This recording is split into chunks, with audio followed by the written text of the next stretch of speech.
அனைவருக்கும் நமஸ்காரம். இதுதான் பழமையான இசைக்கருவிகளில் ஒன்றான கடம். இந்த கதத்திற்கு உலக புகழ் பெற்ற இசைக்கலைஞர் ஒருவர் இருக்கின்றார்.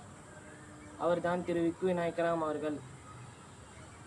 இந்த மாபெரும் இசைக்கலைஞரை பற்றி தான் நான் இன்று பேசப் போகிறேன்.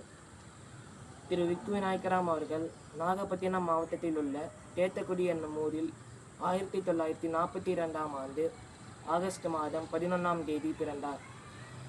இவரின் தந்தையார் திரு டி ஹரிஹர சர்மா அவர்கள் மிருதங்கம் மற்றும் மோர்சிங் வித்வான் ஆவார். திரு விக்கு விநாயகராம் அவர்கள் தனது 7 வயதிலிருந்து கடம் பயின்று தனது 13வது வயதிலேயே தனது இசை கச்சேரியை அரங்கேற்றினார். இவர் பத்மஸ்ரீ, பத்மபூஷன் மற்றும் உலகில் உயர்ந்த விருதான கிராமி விருதினை பெற்றுள்ளார். திரு விக்கு விநாயகராம் அவர்கள் மாபெரும் இசை கலைஞர்களான திருமதி எம்.எஸ். சுப்புலட்சுமி, திரு செம்பை வைத்தியநாத பாகவதர், திரு சீர்காழி கோவிந்தராஜன் போன்றவர்களுக்கு கடம் வாசித்துள்ளார். திருமதி எம்.எஸ். சுப்புலட்சுமி அவர்கள் விக்கு என்ற பட்ட பெயரை திரு விக்கு விநாயகராம் அவர்களுக்கு சூட்டினார்.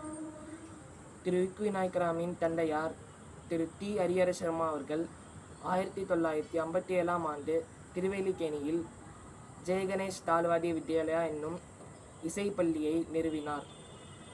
அவருக்கு பிறகு திரு விக்கு விநாயகராம் அவர்கள் இன்றைக்கும் அந்த இசைப்பள்ளியை அருமையாக நடத்தி வருகிறார். திரு விக்கு விநாயகராம் அவர்கள் ஸ்ரீ காஞ்சி மகா பெரிவாவின் பரிபூரண ஆசீர்வாதத்தை பெற்றவர் ஆவார். நன்றி, வணக்கம்.